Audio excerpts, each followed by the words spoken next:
everybody's heard, Craig. I'm expecting you to get a call any day now, so keep your phone charged up because we I might need picked you the on the worst offensive time to line. move out of Louisiana because I'd probably be on the short list by now. Yeah, man. We need the offensive lineman, bro. Need them Yeah. bad. Need them bad. Yep. So listen, not feeling too good about this thing. This weekend. The weekend part was great because I didn't have to worry about anybody breaking my heart. LSU was off. Especially after Saturday. Saturday was like the weekend from hell if you played and you're a favorite, right? I mean, Like, there are some sick people out there who got mm, enjoyment from watching Alabama lose, and yeah, I'm one of those sicko. sick people. Yes, I was one of those absolutely. sick people. Yeah, man, college football is just nuts this year. LSU was so disappointing in week one, and we looked so crappy the last few weeks. We haven't looked good yet, and we're right in it. Like we're a couple of good wins away from being in the playoff conversation. So like crazy, crazy season. The Tigers making the playoffs is not the craziest thing that could happen this year. That's right. Wild, That's right, wild Craig. stuff. That is exactly right. Um, so yeah, man, we're going to get into the game that happened on Monday night. We're going to talk about that crap, and then we're going to, you know, we're going to talk about some news, of course, the different things that happened, but we're going to um, focus on how the Bucs could possibly win this game, and then on fourth down, we're going to talk about how the Saints will win this game. One of those segments is going to be a lot shorter than the other one. Yes, yes, it will be. Will be. So Uh, referees, get out there, spot the ball. Let's get this thing going. First down, Saints. We have some beer bets. We got to pay off. Um, what you drinking, bro? Water. I'm drinking fucking water because the Saints do not deserve me to be sabotaging my fitness plan and my macros, be drinking beer, and just for them to roll out a bunch of third, fourth string guys and break my damn heart every damn week. They don't deserve that. I'm gonna chug some beer because I made a beer bet and I'm a man of my word. But I tell you what, I am not gonna waste another Sunday watching the Saints getting drunk. I'm going to get drunk of my own goddamn volition. And if I watch the Saints, I watch the Saints, you sons of bitches. However, on the last show, I did pick the Chiefs very confidently because we had not seen the injury report yet when we recorded. And I was unaware that we were going to roll a couple of who's out on the offensive line. And Right. because we rolled a couple of who's on the offensive line, we could not move the ball. We could not score. We were subject to both Patrick Mahomes being awesome, the refs being terrible, and the O-line being worse than somehow both. And I was confident, sir. I bet 2 beers that I would chug 2 beers if the Saints lost that game. They did. And this beer is way too cold to chug it. I'm going to try anyway. And I'm going to act a little bit like Dale. So, Dale, you picked the Chiefs. You were, of course, right. And how do we say it? I was wrong. You were right. Cheers. Whoo, goddamn it. This is a huge freaking beer. And this dude is chugging it in record time. I'm so ashamed of myself. That would have taken me 9 days to chug. So The Saints don't deserve that. yeah. That was for us. That was for us because I'm a man of my word. They don't deserve that right now. The backups we're going to roll out against the Bucs on a short week when they get 10 days to prepare. Woo, doggy. So what I'm having today is classic Crystal Geyser, found at your local retailer. Very low in calories, very low in alcohol. And does it make a sound? No, it's been open for an hour and a half. That's retarded. But with water because I'm pissed off and I'm going to be nice and clean and sober until I get to San Diego and I hurt myself this weekend. But until then, sons of bitches can't hurt me anymore. Yeah, you gotta talk to that damn Chiefs fan too, huh? Yeah, I'm staying with them this weekend. Hmm. It's gonna be Hmm. miserable. Fun times ahead. Fun times ahead. Nope, nope, gonna have Um, to get drunk for it. so for me, I've got a mixture of not beer, right? But Mm. rum, triple sec, vodka, and fruit punch because I'm hurting and I needed therapy. So Well, just it what we sounds got. like you're not gonna be hurting so bad after that. Mm. Numb some of that pain. Ooh, that beer Yes. was way too cold. I feel the cold in my stomach. Right? Second down. Let's talk some Saints news first before we get into the game talk. Biggest news coming out of New Orleans is Derek Carr will miss multiple games with this oblique injury. Mm. Um, don't know if this is going to be IR worthy. We will see. They're Now, being very it being vague about it. IR worthy doesn't mean he goes on IR. It just means that he True. should have gone. This is As the true. Saints, he could miss 6 weeks and not end up on IR. We don't really know if they know how Also that true. works. Also true. So I think they're purposely keeping it vague for that purpose. So Yep. you know, Because so they'll if look they like were fools. sure, he would have gone on it today, right? So, Sure. or I Sure. guess it would be first practice. I don't know. It's all retroactive to the beginning of the week, so it doesn't matter. And does this Oh really man, hurt our chances everyone, of getting Devontae Adams in the yeah, trade? gone. Yeah, they're gone. Yeah. Those are gone, and it's one of those things, man. Everyone on Twitter who tells me that Derek Carr is the problem, here's your chance to feel smart, jackass, because we are dead in the water. This team is dead in the water. The O line is terrible right now. Not for the players, not for the coaching. There's just so many bodies missing. You're talking about you're on your now. Is it fourth string? If you talk about Ruiz being a backup center, you're on your fourth string center, guy who was on the Jets practice squad 3 days before starting in Arrowhead, and then you've got your left guard was a question mark going into the year, and now he's playing hurt. Your right guard was up and down, and now he's out. He probably should have been IR. He hasn't even practiced in the last 2 weeks. Best offensive lineman on your team is out going to be 6 to 8 weeks. You're relying now on Trevor Penning and a rookie on the other side. He's Those been are a the two good, pieces we're not worried about. unbelievable. We're not worried about an obvious bust and a first round a rookie.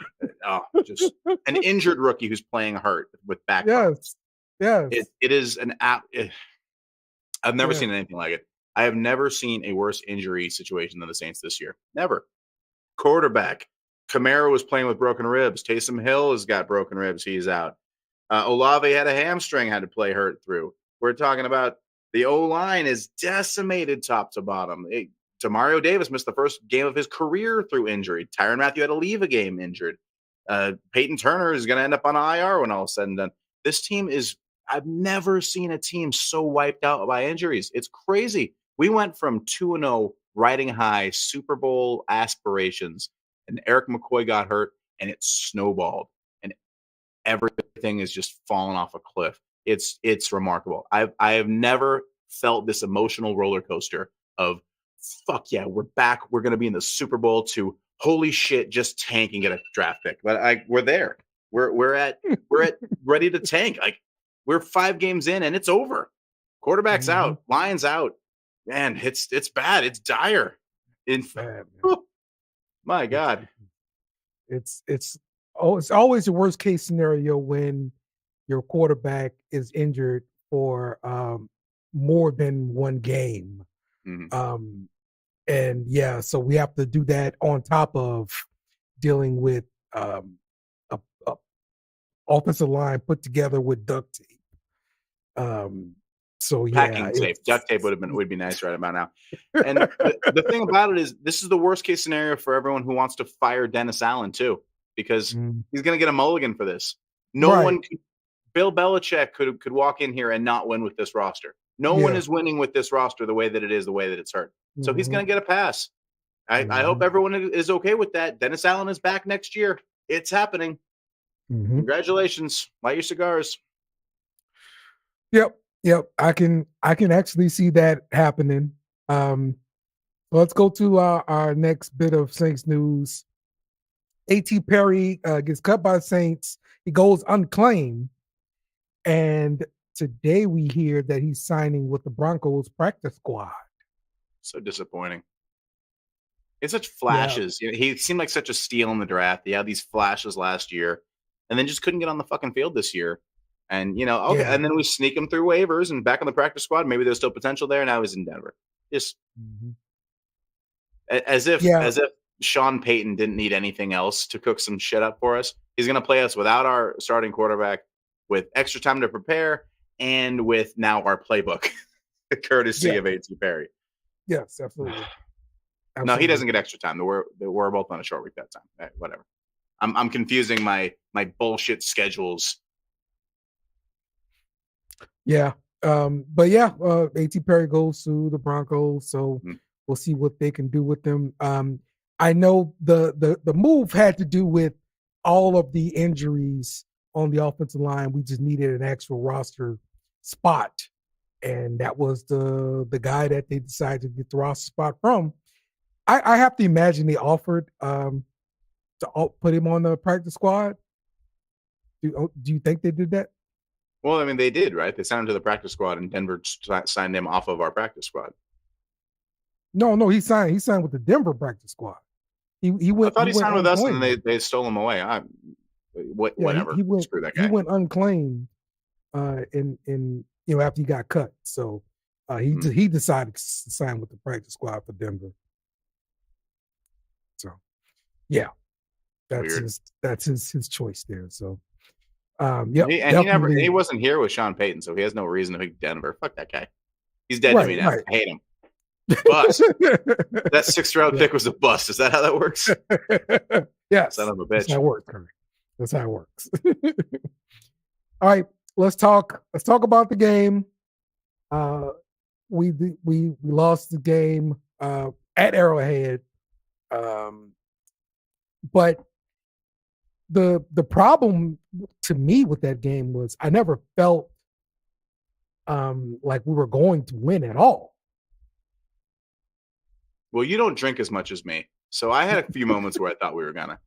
Okay. Well, I mean, going in with so many injuries, like you had to know it was going to be shenanigans were going to have to happen.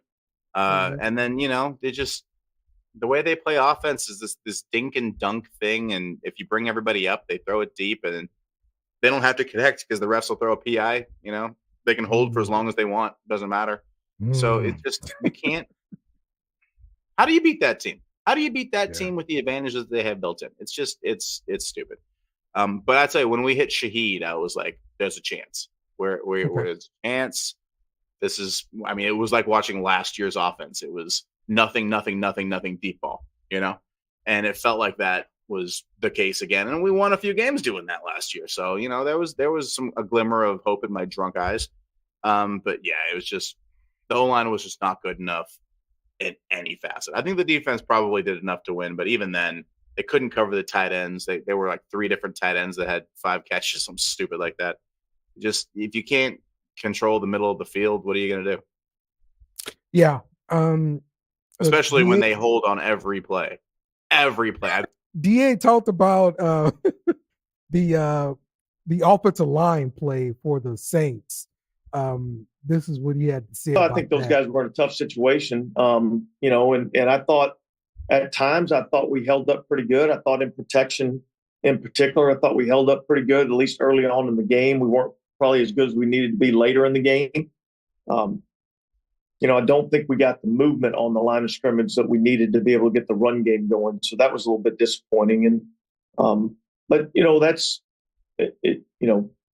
It's a difficult thing to do to have that many changes on your offensive line. And yet, we've got to figure out ways that we can still, move the ball and be effective. Well, we didn't figure things out. But yeah, I didn't see the spacing like that I normally see with the Kubiak running game. Like Yeah. I was always amazed with spacing. Okay, I Well, I will. mean, it's bodies. That space doesn't just appear. You need Mhm, guys to get to those spots, and we're mhm, talking about guys who have some of them have been in the offense for 4 days, like our center, or and other guys who have just second, third, fourth team guys.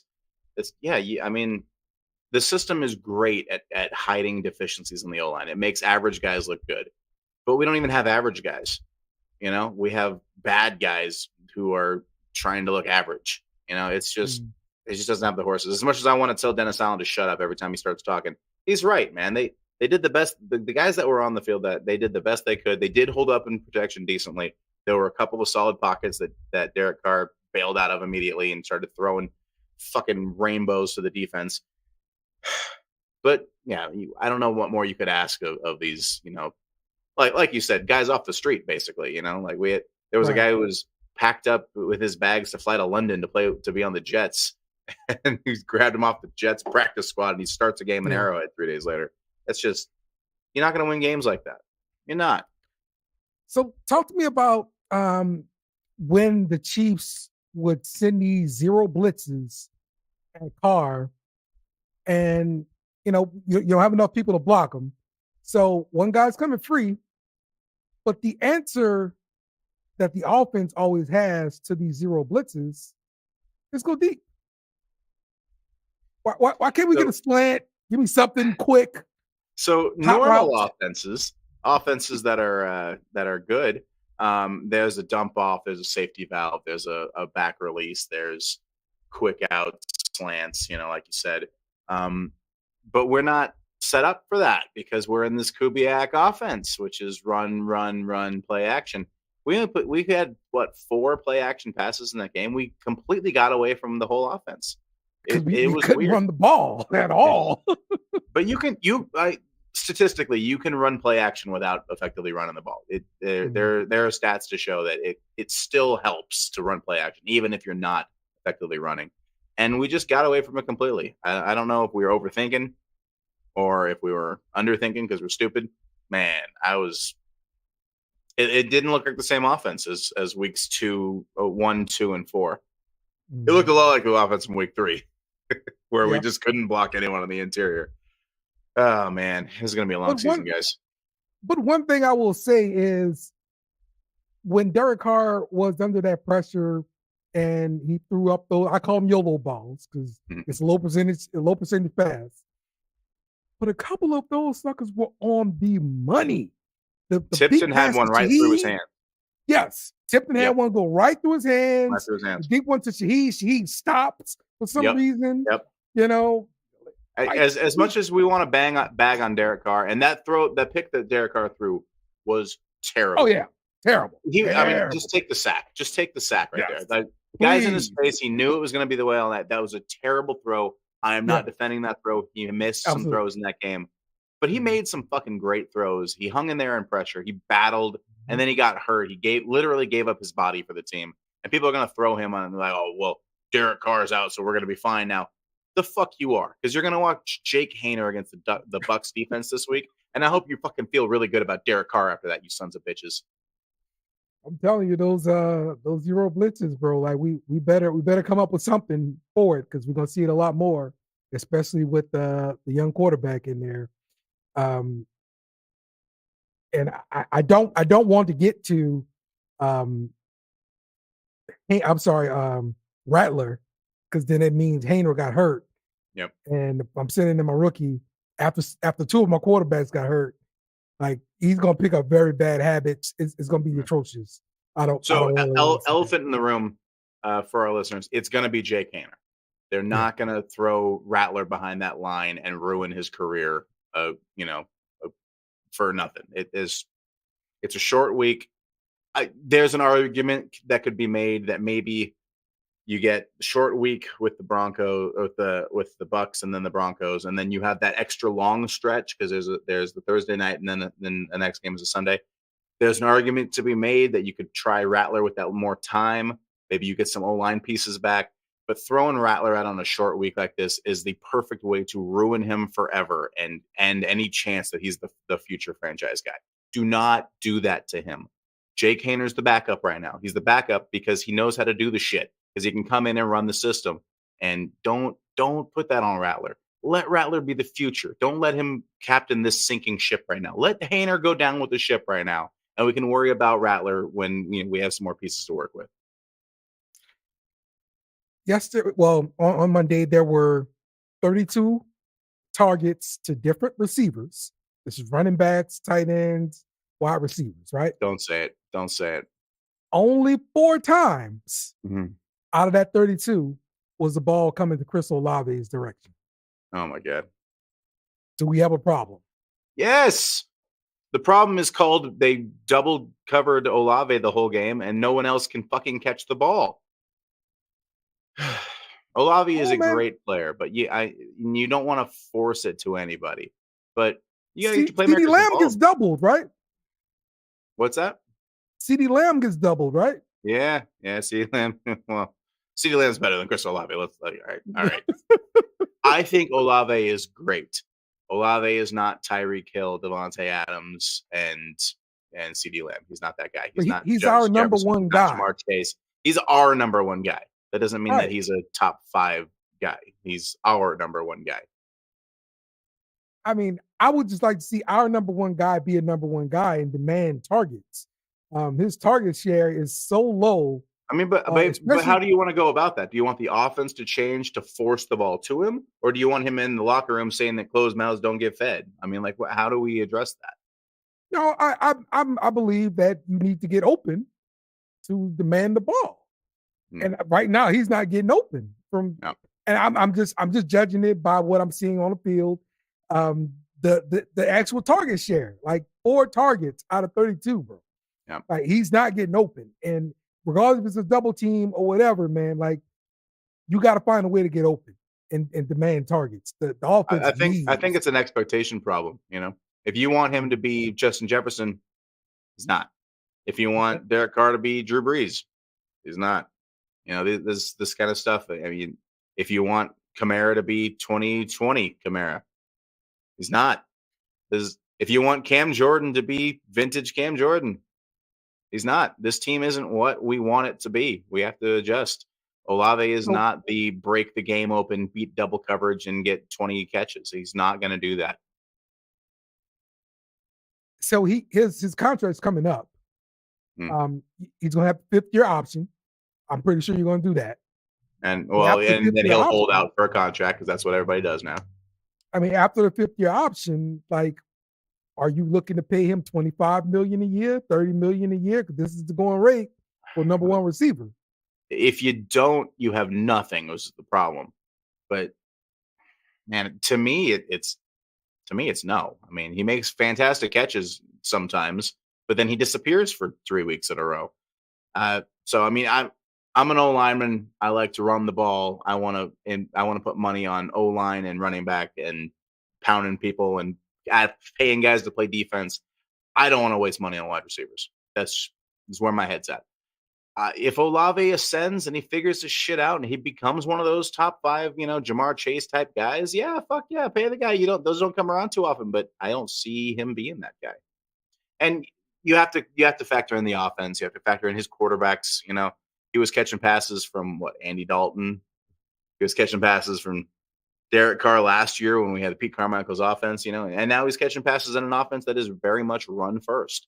So you kind of have to judge it more on film than on stats, but even on film, he's not getting open. Okay. Let's talk about the defense. The defense held the Chiefs to 26 points.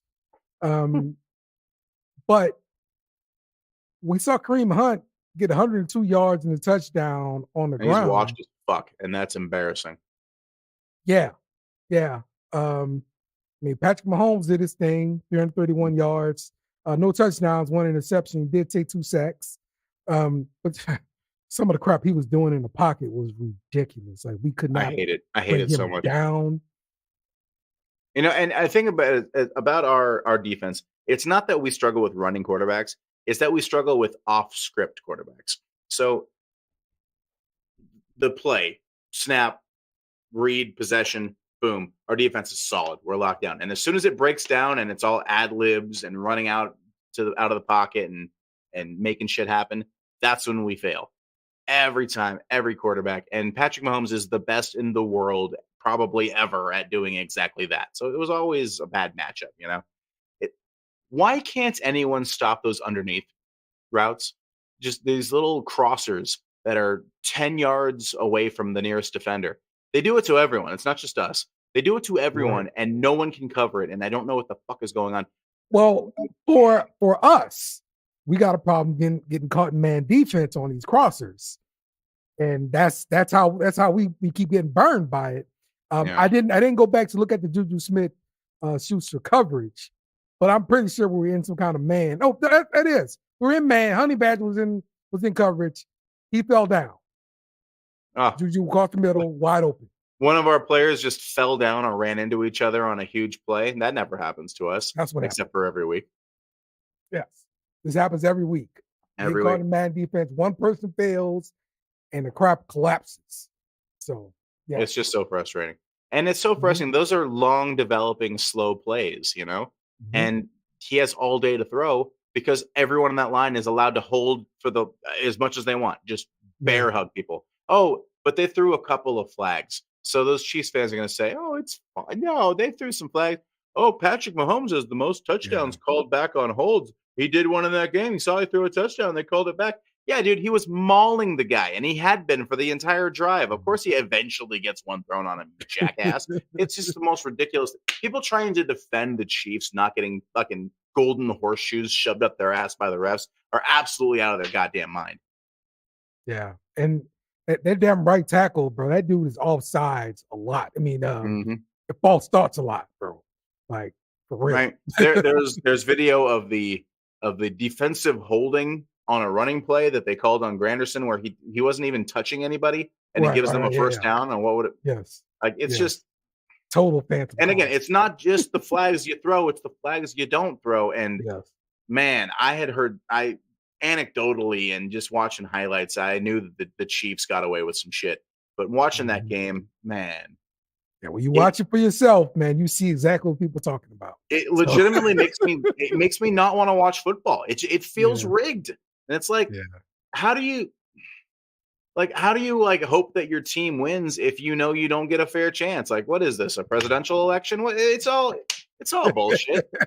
You want to feel like your guy has a chance, and if the whole system is rigged against that guy, I'm not talking about anyone in particular, then you don't feel like you're even going to watch.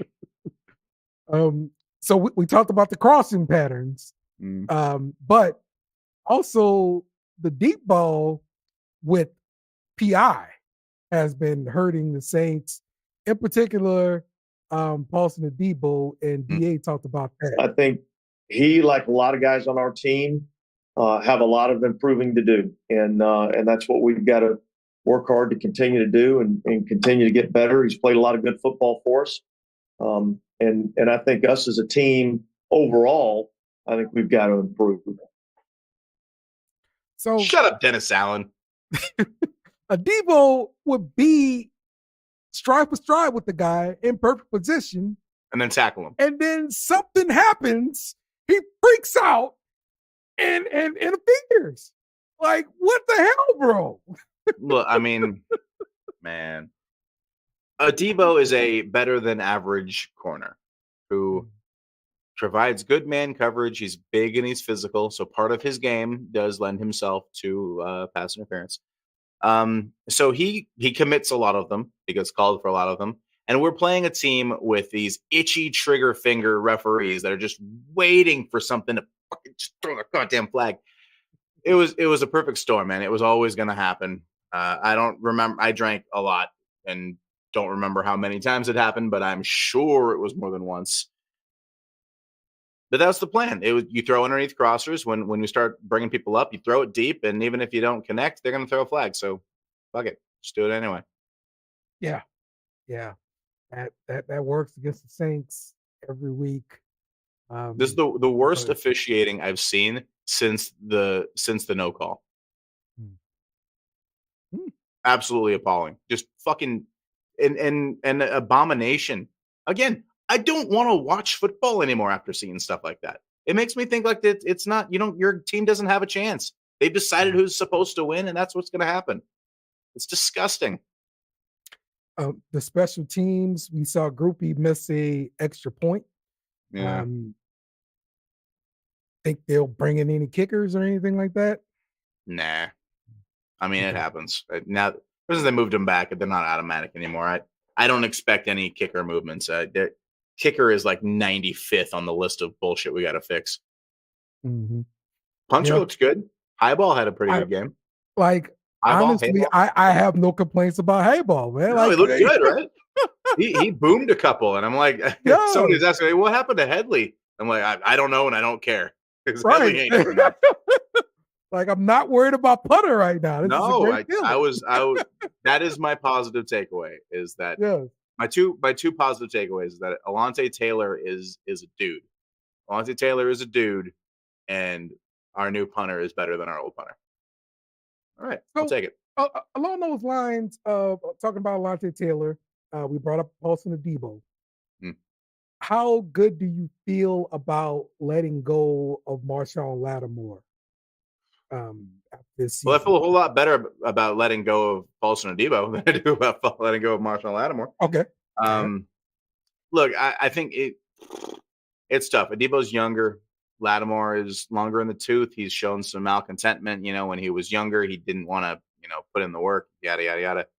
But Adebo's they're picking on him. They're struggling. He's struggling so much. He's given up more yards and touchdowns than Lattimore, Kool-Aid, and Taylor combined at this point. And that is startling. That is a startling statistic for one of your starting corners. Lattimore's playing well. Alontae Taylor has massively improved at playing in the slot. He's playing good. And I think Kool-Aid's going to be a good player. So there's going to be an odd man out. You're not going to pay Lattimore and Adebo. They're both not good enough to pay both of them. And I kind of hope it's Adebo. I'd rather, run with the often injured, guy that I know can be elite versus the guy who can't stop tackling wide receivers before the ball gets there.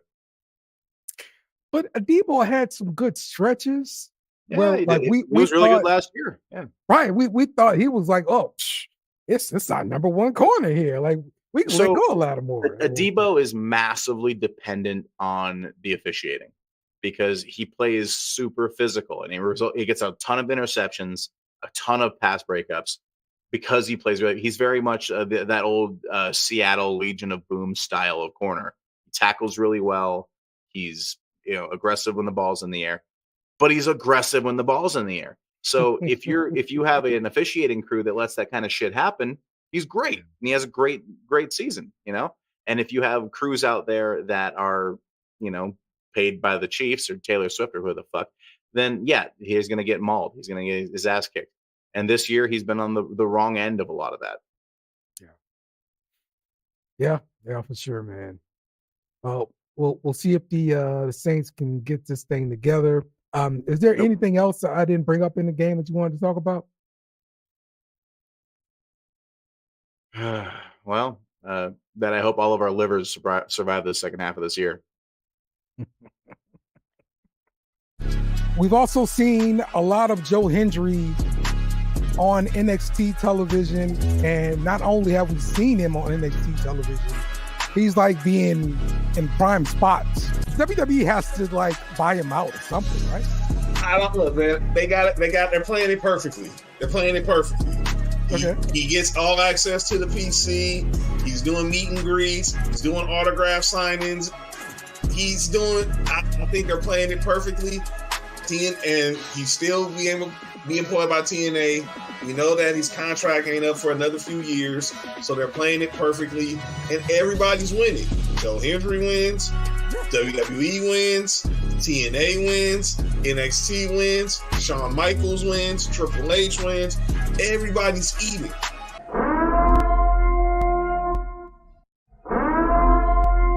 This is an emergency message. Stop what you're doing and hit the like button. Also comment and subscribe. Thank you. We now return you to your program. Third down for what? Let's talk about how the Bucs can win this game. They show up. Well, they're already in New Orleans. They're left already early here. Look, man, because of the hurricane. I was barking about this about week 2. The schedule absolute shafted us. So you play on Monday night, you have less time to prepare. You play on Thursday night, you have more time to prepare. And they stacked us both that. So not only do we have one less day to get ready, they had an extra 3 days to get ready.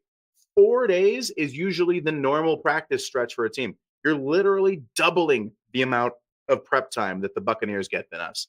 Absolute bullshit. What a horse shit fucking scheduling choice. Hey, we're going to send you guys to the 2-time defending champs in prime time on Monday night.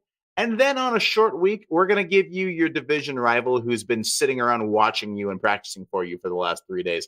It is absolutely atrocious. It should not have happened. There should have been a fit. Someone should have thrown a fucking fit that they tried to sneak this in. And they got away with it. And now we're going to play on a short week with a backup quarterback and a bunch of nobodies on the O-line.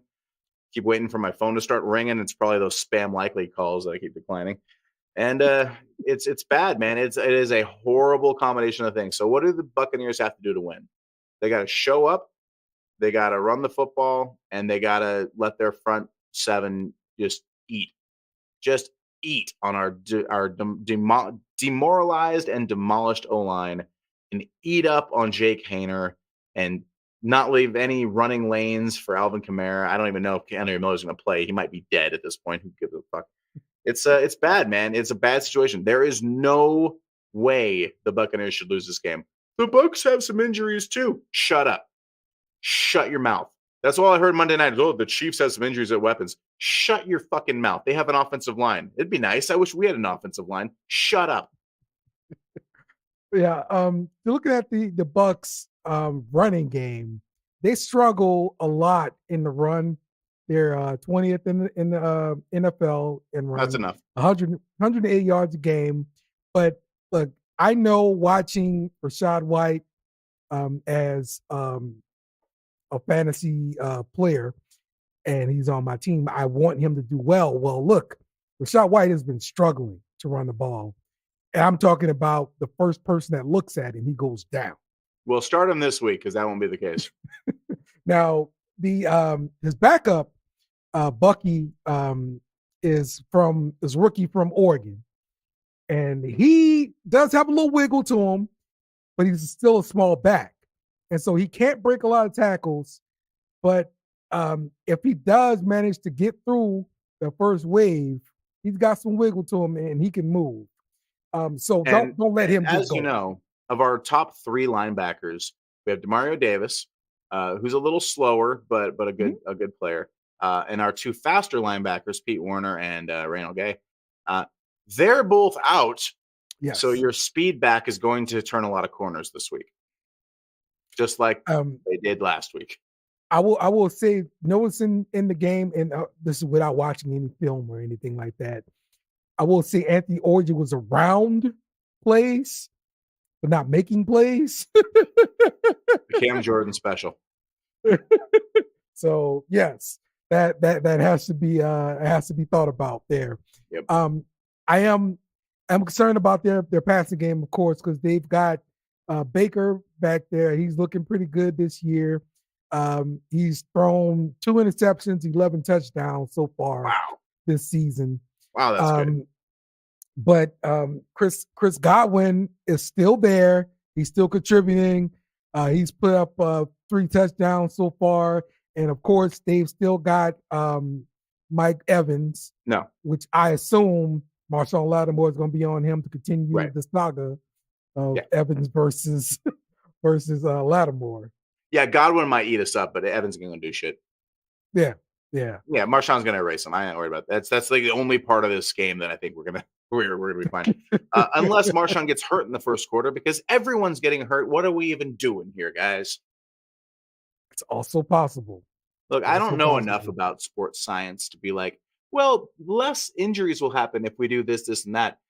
But we're doing something wrong because this is fucking crazy. This is crazy. Ever since they renamed the practice facility the Sports Performance Center or whatever, we've been having these kind of issues, Craig.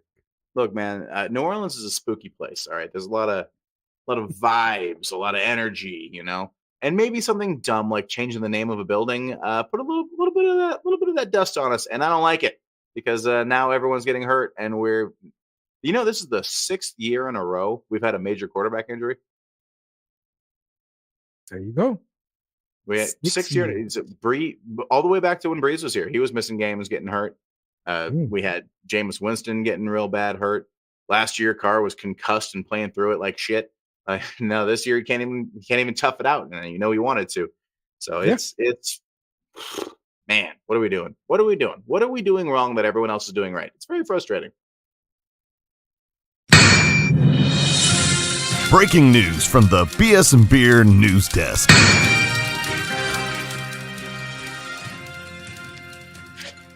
All right, Craig, we just got the news. Adam Schefter, there were breadcrumbs being dropped by Nick Underhill because he probably had the news yesterday. He always knows early.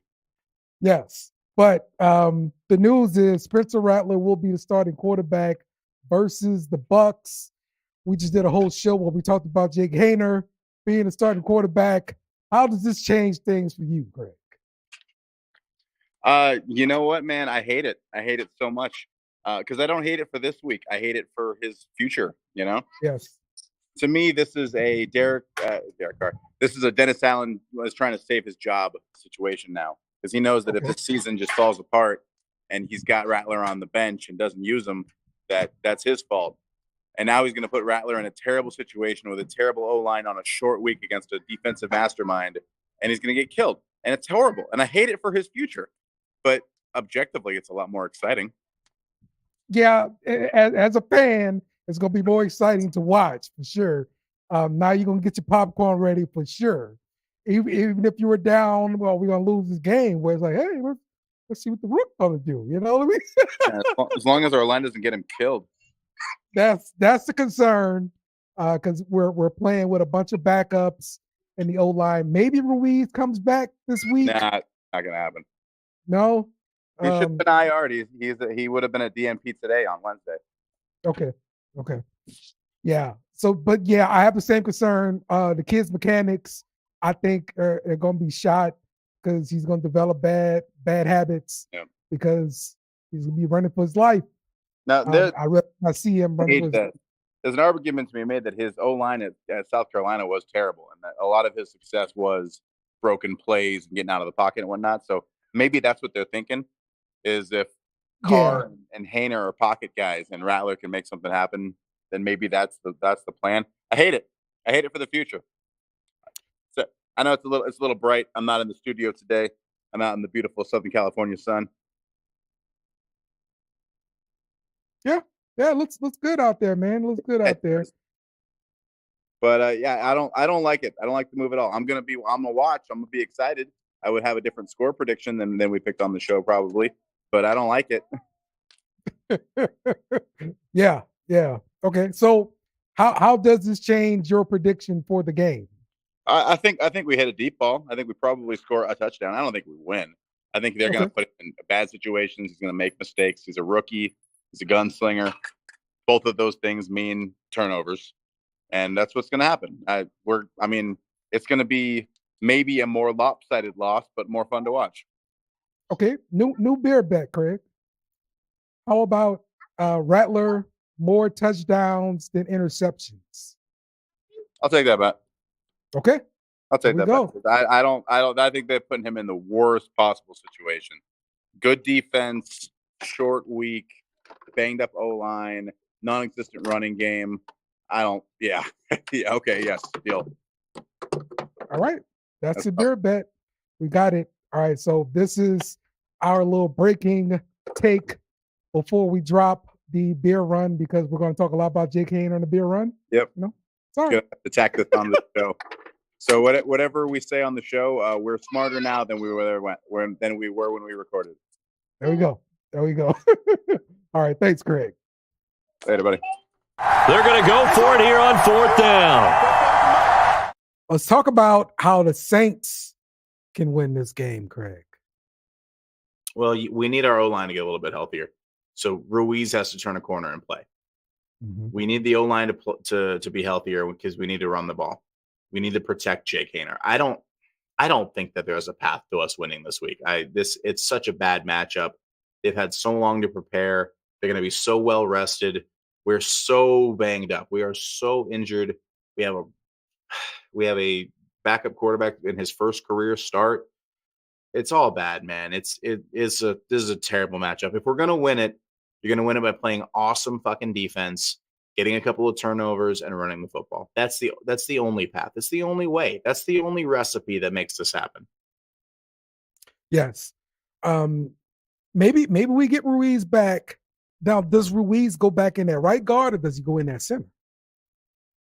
Man, that's tough. That's tough because I would say right guard because you want to keep guys in there in the spots, because if he goes back in right guard and Patrick can play, then essentially you have 4 of your 5 guys from week 1. Okay.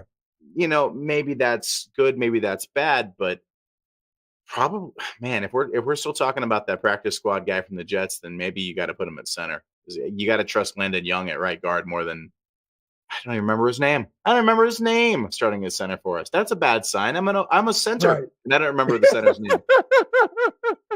It's Right. bad, man. But you need to get him back. I don't think he's going to play this week. Short week and everything. DNP all last week. I don't think he plays. They IR Lemieux. I don't. Connor McGovern? Is that who it was? Yeah, from the Jets. Yeah, McGovern, I hope he listens to the show because I love him. He's my favorite player ever. Autographed jersey for me. Kyle Hergel is the other center we have on our called up Hergel. He's more of a guard who can play center. I liked him. He was a UDFA that ended up. I thought he was going to make the team proper, but he made the practice squad. But he's not ready. Is the reason he was a UDFA. O linemen take a long time to develop. It took Ruiz 3 years to not be a bust. It took Penning 3 years to be a starter.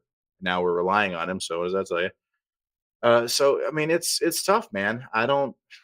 You got to hope the O-line can find some cohesion, and you got to hope that you can run the football because this is bad. This is a bad matchup. Yeah, there's no way to winning without running the football. No. And so, yeah, we have to get back to our bread and butter, which is running that football like that. Run the football and play action. You have to. Yes. I could see Jake Haener completing some of those crossers, and maybe being able to throw a YOLO ball up there to back the defense up, and keep them honest. But it's going to have to start with running the ball for sure. Yeah, it's tough. I like Jake Haener. I really do. And I think that he could be a starting quarterback in the NFL, but he's not yet. And you're putting him in the worst situation where we're already depleted at weapons and the O-line is trash. So it's like we're not setting him up for success. And it sucks. It's not fair to Jake that he finally gets his chance under the lights and it's behind guy whose name I just forgot from the Jets. It's gonna be tough, man. It's a tough assignment. It's not fair to him, and it's not going to be fair to make us watch it. But we're gonna anyway. We're going to watch it. We're going to do it for sure. Mm-hmm. Okay, so I guess we need to come up with some sort of beer bet on this game. So let's see. Alvin Kamara hasn't scored a touchdown. He did not score a touchdown last week for sure. Let's see if he scored one the week before. I don't think he did the week before either. So yeah, he didn't. So we can no, I'm sorry. He scored against the Falcons. He did not score against the Chiefs. No. Okay. So you wanna take that prop then? AK I don't think he's gonna score. I don't think anyone's gonna score. You can bet on Alvin Kamara. You can be the positive one for a week. Okay. I'll be a positive one for a week. All right. AK gets a touchdown this week. Well, I beer bet you that AK does not score a touchdown this week. I don't think that anyone scores a touchdown this week. Okay. There we go. Real quick too, we wanted to mention our pick'em, and before we give our actual picks for this game. So let's see. At the top here, we've got top of the bleachers. Also tied with them is my guy, the Queefers, followed out by You Heard My Picks and Ham, then Boo Bear and Casey's Clowns, and followed by B Train. Make sure you listen to or watch. Make sure you watch B Train's show, BS and B Train. You don't have to talk about the drip. Okay, you don't got to watch that one. Watch all the other great shows on this network. You don't have to watch this. All right, so scrolling down a little bit further, the Arrogant Bastard of the Beer Run at 19 with 22 correct. Caught up to Timmy. Yeah. Uh-oh. And I am at 24 with 20 correct. Yep. Me and Kyle down there. So yeah, suck it. Yeah, it's bad. It's bad right now. So let's talk about your pick this week. Yeah, it's not Bastard great. of the Beer Run. Yeah, it's not great. So it looks like the Saints are like 3-point underdogs here. I saw 3 points before they announced Carr out. Okay. I guarantee it's worse now. Oh man. Should we pull it up? Should we have that stat? Or are we one of those shows that has information? One of those shows that has information. Now I'm showing the point spread according to Yahoo is the Bucs minus 3.5. Yeah, Yahoo's got 3.5. They're gonna update that when they see our injury report tomorrow. I guess it should have been today. And our injury report tomorrow, they're gonna be like, oh shit, 6.5 for the Bucs. Yeah, Wednesday when they start practice. So yeah, today's Tuesday. Man, Monday night games fuck up my whole schedule. I swear to God. Right. So yeah, when we see the practice, the injury report tomorrow, that line is going to move by solid 3 points. It's going to be 6.5. It's going to be Bucs minus 6.5. Yeah, it's going to be. Yeah. Road favorites by 6.5. Yeah, I don't like it, but what are you going to do?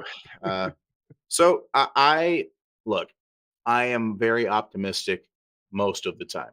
You know, I thought we were going to beat the Chiefs. I thought we were going to beat the Eagles. I thought we were going to beat the Falcons. And those three have humbled me a little.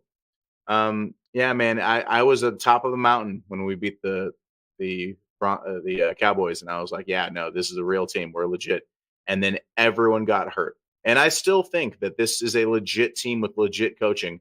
And if everybody was ready and everyone was healthy, we'd be good. This would be a good team again. But that's not the case right now. And this is a horrible matchup against a team that has beaten us a lot lately. And they've got extra time to prepare. And it's Jake Haener. Like, I'm sorry, this is a bad week for us. Bucs 24-9. We're going to kick some field goals. 24-9. Okay. I don't think the Saints let them score 24 points. I'm going to say Bucs 17, Saints 13. So you got your Kamara touchdown and 2 field goals. I just have 3 field goals. Yeah, and in my head, Groupie goes 3 for 4 and he misses one too. Oh God. Oh, it's gonna be a day. It's gonna be a day, guys. Man. But I'm gonna be enjoying some delightful San Diego beers, and I will have several reviews ready for those if you guys tune in for the beer, which no one watches the show for the beer. But I'll talk about it anyway because it'll make me feel better than everything else that's going to happen on Sunday. Yes. At the end of the day, it's all about us. I make yourself feel better. So, we're gonna talk about it. That's what we're gonna do. All right. So that's gonna wrap it up for us here this week on the Beer Run. Thank you for watching this show. I hope you enjoyed it more than I did. For the whole BS and Beer team, for B Train and his Drip Show, for Top of the Bleachers, and everybody on the Great Network, I am the California Cajun. That is Little Dice. Have a beer. It's on us. Who that? Remember to follow us on social media at BS and Beer Media. Also, smash the like button on YouTube and share with friends.